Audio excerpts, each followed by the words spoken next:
All right, Claressa Shields is a three-time undisputed champion. On Saturday, she'll move up in weight to attempt to become a 5-division world champion and the reigning heavyweight champion when she takes on Vanessa Joannis for the light heavyweight and heavyweight title. That's a fight you can watch live at Little Caesars Arena in Detroit, Claressa's second straight fight at Little Caesars, or watch on DAZN. And Claressa, as I was preparing to talk to you today, I'm scrolling through Twitter and I didn't realize you were getting into it with Amanda Serrano over the weekend. So what exactly was that all about?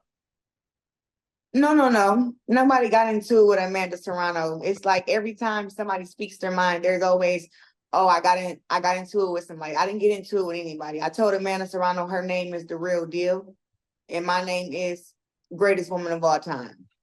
That's point blank, period. It don't have nothing to do with Amanda Serrano about anybody feeling a way toward her. It's just that when it comes to branding and it comes to having our distinctions of who we are and what we do, I have put a lot of time into GWOAT, and nobody was saying GWOAT until I said it.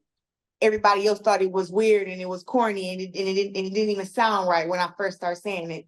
Now, every time a woman is great at something, especially in boxing, first thing y'all want to say is GWOAT, when the originator is myself. So it wasn't getting into it with Amanda. It was letting her know, like, I didn't just turn pro. Like, she's been pro way longer than me, have way more fights. And I didn't turn pro and was like, you know what? I love Evander Holyfield. I like Amanda, so let me call myself the real deal. Like, I created my own lane and I'm staying in that lane. So it's not getting into it with her. That's letting her know, like, I don't think that it's right that she tries to come and just jock my whole brand, her and Jake and MVP, and act like I didn't create the stuff and like I don't have the accolades to back it up. That's what that was about. It's nothing about just wanting to be into it. It was like me letting her know, like, hey, I see you and you should stop. Yeah. You certainly did create that word. And you've been known by it since the amateur days. Yeah. Let me ask you this question. You're the greatest woman of all time. If you could pick the second greatest woman, who right now is behind you at number 2? It's Katie Taylor. Why do you say that? Why wouldn't I say that? Isn't she a 2-time undisputed also? Multiple weight division champion. She beat Amanda Serrano. So does Amanda Serrano go in front of her if she's already beat Amanda?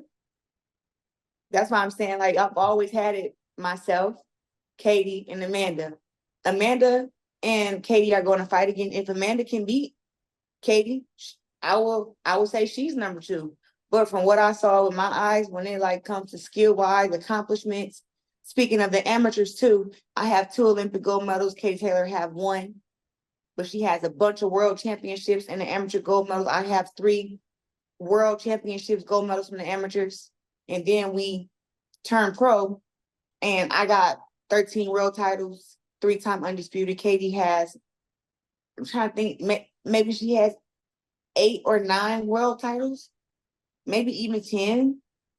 And she's 2-time undisputed also. So I just give my respect to her, and honestly, it's all opinionated, it's all opinionated. But if I was to face any of the girls who you want to name who are great fighters, if it was my style versus their style, I believe that I win, and Katie has a tough time with fighters who just come forward and just throw punches. Like, for instance, Jessica McCaskill. I don't think she's the best skill, but she's rough and she's rugged, and she gave Katie Taylor hell. So did Delphine Pursoon. Nobody gives the GWOAT hell. So that's why I'm saying, no matter what your skill set or what you can do, I feel like pound for pound number 1 can handle themselves against any type of style and win. And I've been able to showcase that so far now. So you were sifting through potential options over the last couple of months about who you were going to fight, what weight class you were going to fight. You end up fighting Joannis this weekend in Detroit. How did you come to that decision? Take me through the process of picking this opponent and these weight classes? Honestly, I just tell my team to pick the best opponent. We started low. I mean, you talking about 147. You know, do any of the world champions at 147 want to fight me there? No. Then we went to 154, called out Natasha Jonas. You know, she didn't want to fight. You know, we got up doing negotiations almost to $500,000 for me and her to get inside the ring, and she turned it down. You know, so after that, we go to 160, and I beat everybody at 160. Then we go to 68. Savannah Marshall is doing MMA. Franchise Cruz is trying to get a rematch with Savannah Marshall because she wants to be undisputed and feels that it's more powerful with me and her fight undisputed versus undisputed. So then you look at the 175 up at the heavyweight division, and you got Lonnie Daniels and Vanessa Jones. Now my first, and then also too, we never marked out Hannah Gabriels, but Hannah Gabriels is very inactive. You know, she's active on what's that, Instagram. You know, she posts a picture of me every other day, talk about the knockdown and when she lost unanimously and all this, how she didn't really test positive when she did, but she's not active. So when it comes to that, it was like, what do we do? And honestly, to be able to fight for the heavyweight division in the light heavyweight division and to become a 5-division world champion, 15-time world champ was way more entertaining, way more legacy than any of the other fights that I could get. Now, if it's a girl at 147 who would give me a shot at her and give me a shot at a belt, listen, you're going to see the GWOAT at 147. If Natasha Jonas would have accepted a fight at 154 or any of those 154 champions, I'd be at 54 fighting. But that's just not how it happened. But Vanessa is not an easy pick. You know, she's tough, she's big, she's about as heavy as 231 pounds, and she can take a lot of punishment. And, you know, everybody always talking about, oh, Claressa's not a big puncher, all this stuff. Well, I think that from what I've experienced throughout this camp, I'm a really big puncher at 175. And I didn't realize that me going to 160, even though I'm sharp and I showcase great skills, I didn't realize how much it was taken away from my power fighting at 160, because I guess I am a bigger girl. And 175, I've been very, very comfortable. And I've been making a lot of legs buckle up in training camp. So I'm just ready to do that on Saturday. So talk to me a little bit more about that, about not having to cut that extra weight and training at a heavier weight. Do you feel more heavy-handed? Do you feel a difference at this weight division? I am hitting very hard at heavyweight. You know, I feel very strong. You know, I keep telling everybody like this camp, I wrestled a bear, you know, because I was in the gym sparring with guys who are 190, 180 pounds, and these guys are big, and I'm looking at their arms and, you know, kind of comparing them to mine. And as I'm putting on the pounds to get to the weight class, I'm seeing that at the end of camp, I was doing a great job, you know, wrestling and handling the bears. Like at first, when I got in there with the guy that was 190, it was a little uncomfortable. You know, he coming at me, pushing me back on the ropes. You know, I ain't never had to deal with nobody being that big and putting that weight on me. It was a little frustrating, but then we got inside the ring and sparred again. You know, as I upped the pound and I put on a little bit of weight. Now I'm seeing like, dang, I can't keep him off me. You know what I'm saying? This is what I can do. Like I can get him in the corner. And when I throw a big right hand in the hook, he don't just keep coming. He getting hit with that and he's backing up. So I'm like, that's what I want to be able to do in a fight. And I guess that I didn't feel like my punches were that effective at 160. Even in sparring with the men and especially in fighting, because I hurt these girls every fight, but I wasn't buckling nobody. So the goal is to show that I'm a big puncher at 175. And if Vanessa don't knock me out, because I guess that's what she plans on doing, I'm gonna knock her out. You know, one name you didn't mention, and one name that people at DAZN probably familiar with you with, is Alicia Baumgardner, who we saw you going at after a broadcast several months back. Were there any negotiations for a fight with Baumgardner? Yeah, I had my team reach out and told them, like, you know, I want to make a fight with her at 147. Let's make it happen. Or either 154. And it was all just smoke and mirrors. She didn't really want to fight. It wasn't something that was serious. We damn near got laughed at when I had my team reach out to make the fight happen, even though it was such a big thing, you know. But also, too, she's not a world champion up at 147. That's why I said 54, you know, because if we're not going to fight for a belt, at least I can be comfortable. You know, I'm going to go to 47. It's going to be for legacy and for a world championship. But 54, I've been able to make that before, and I did that pretty comfortably. So when we got talking about me and her fighting at 154, it wasn't any negotiation. It was like, hey, you guys, thanks for reaching out. Not interested. Thanks, Claressa. See you later on in the year. It wasn't anything that was serious. And honestly, when you talk about Baumgardner, you know, like, to me, she's not even top 5, top 6 to be talking about fighting against me in a fight, you know. But I applaud the courageousness and I guess the heart to go on the internet and call me out and talk stuff in person. But when it comes to getting inside the ring and winning belts and holding multiple divisions, I have done that pretty easy. And my greatness can't be questioned, especially compared to her greatness, because she's had her own greatness. You know what I'm saying? So, to me, just no comparison. And if you're going to compare me to anybody, it has to be the top 3, and that's myself, Katie, and Amanda. Like, that relationship with Baumgardner went sideways pretty quickly, didn't it? I mean, you were supporting her just like a year or so ago, and then 6 months later, it went south.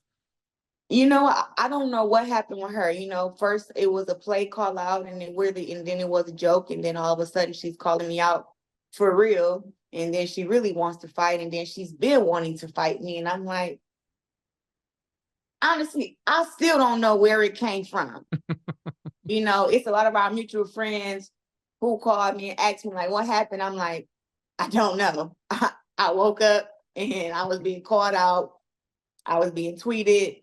She was going live talking trash about me. I'm like, I really don't know what happened. I never done nothing to the girl. I mean, I can say I've done stuff to her now, like I have antagonized her. You know, when she's said things to me and she wants to be mean and she wants to be a certain way toward me, yes, I can be very, very mean, and I can be very, very stern. And sometimes it can come off as a bully. But if you don't go poking the bear, you won't get attacked by the goddamn bear. That's it.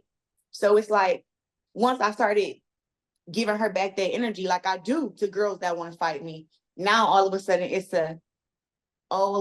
let's not do that. Let's keep it classy. Let's talk about fighting in the ring. It was nothing but a publicity stunt from her. And like I said, I never knew any of that when I was friends with her.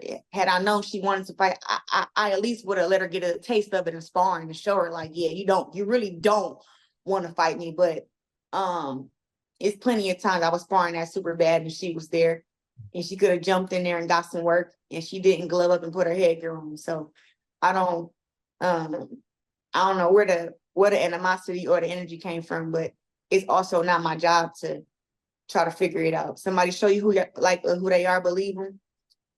And that's kind of what it is to me. And it is what it is. And I'm still on top, still fighting, still making money.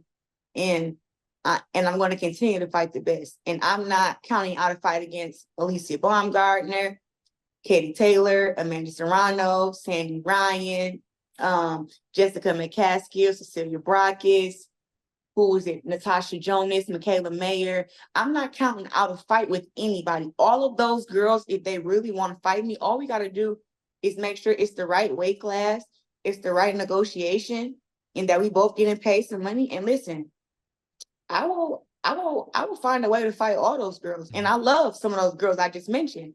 But I think the situation with me and Alicia taught me, like, hey, like, don't really show no love to these girls, like, when it comes to being inside the ring. You know, like, if they want to fight, just because I love them don't mean that I should let them disrespect me. And listen, sometimes you got to beat your sisters up. So it is what it is. The Michaela Mayer fight would be interesting. She's now at 147. You guys, of course, teammates with the Olympics for many years, good friends. If she Yes. came up to 154, would you welcome her up there with a fight? Yes, I sure would. Absolutely. Like I said, I'm not turning down no fights from none of these girls. Like, I wish I had the same heart that I had to be like, oh no, I don't want to fight my friend. I don't want to fight my Olympic sister. But at the end of the day, it's boxing. And if a girl want to prove that she's a better fighter than me, the best way to do it is to prove it inside the ring, not by talking. So if Michaela Mayer and her team reached out and were like, hey, we want to make a fight with Claressa at 154, I'm gonna give it a thumbs up and say, great choice. Let me get with my nutritionist and make the weight, and let's see if we can get some belts on the line, and let's make it happen. Where we're gonna fight at, like, I'm gonna be all involved in the negotiation, and that we can make it happen. And that's not just with Michaela, it's with all of them. I don't know how Natasha Jonas can just go online and be like, yeah, I turned down $500,000. And all her fans were like, yeah, that's not enough money. It was like, that's more money than what you make. I don't get it. I mentioned this is your second straight fight at Little Caesars. I was at the last one last June. It was a tremendous atmosphere for that fight. Your first boxing match in a little over a year. Of course, you dip into MMA and participate in the PFL as well. Is this kind of what your schedule is going to look like moving forward, where you take a boxing match, maybe you go back to MMA, you come back to boxing? Have you kind of figured out what your combat sports schedule is going to look like over the next couple of years? I want to fight July and I want to fight December. I have the movie coming out about my life, The Fire Inside. It'll be in theaters all over the world, December 25th. So I want to fight in December at the same time around when the movie comes out. What's that been like, by the way? What's that been like to kind of be around? I know I've seen you post on Instagram. You've met with the actress playing you. What's that been like to kind of see your life, Hollywoodized? I have spent some time around Destiny, and I can say that seeing her and watching my film the few times that I've seen it now has been a completely different atmosphere than what I've ever imagined and ever been through.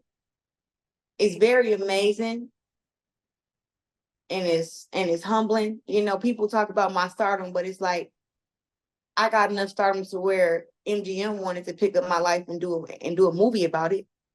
That's how interesting my life has been and all my struggle that I've overcome. Like, I think when you see my movie, you'll be super inspired, and then I hope it give you a better understanding of why in boxing so many things that I take personal. You will understand then, because I really did work from nothing to get to where I'm at, and to be the woman that I am now, and to have anybody try to take away from that. You will understand why it's so triggering and why it's angering, because I have put in a lot of hard work. When all the odds were stacked against me, somehow I became pound for pound number one. So you were saying, just before I interrupt you there, like end of this year in a boxing match, and then what? Oh, end this year boxing match, and man, it's like 1 minute I'm ready to put boxing to the side, and spend a year or two strictly in MMA in the PFL, because I really want to go for the PFL World Championship. And then the next minute, I really just want to go and take down all these girls in boxing at multiple different weight classes, like I am now, but just do it more broader, especially in the smaller weight classes. I don't know why it feel like it's getting harder to make fights for me. Like, it's always been hard, but it seems like now it's harder. And these opponents are, man, it's you want to fight the best, but like the so-called other best don't want to fight you. So it makes it really hard in boxing. But in MMA, I am not the best. And if I want to win over there, I have to put in loads of time. Like, I spent 6 months getting ready for my MMA fight this past February, and almost got my fucking arm snapped. So I spent so much time on making that not happen, just to end up in that situation and to fight my way through it and win the fight. But it just takes so much more time to be great at MMA. I'm just really good at fighting, and I'm really tough, and I have some great boxing skills. And I grew up street fighting, but it's like MMA, you just have to put more time in. And for me, I feel like if I put in 2 years of MMA, none of the girls in the PFL would be able to beat me, but I have to put that time in. Like right now, I'm still young, I'm 29. So if I spend 30 to 32 in MMA, I believe that when I fight in the PFL, it will be different. But right now, I'm kind of learning on the job, and that involves getting caught in arm bars and having to keep on fighting takedowns and not really being able to work on my stuff. But it's only so much you can learn. And when you learn in 6 months, you're doing it constantly, and then you're taking off a year to go and do boxing, and then you come back and you train 6 months again. It's only so much you can learn. Well, Claressa, I'm looking forward to seeing you back in the boxing ring. You're on a great run of events, O2 Arena, back-to-back at Little Caesars. I'm sure you're going to have a great ring walk planned for Saturday night. And good luck. And I'm looking forward to seeing if you can grab another couple of belts. Thank you so much. And thank you to all the fans for coming out to Detroit. Watch me live on the Zone. Come to Detroit July 27th and watch me rock the show. I'm being wrapped out by Dave Loaf. We got the Pistons drum line. And I can't tell you what I'm wearing yet, but it's pretty nice.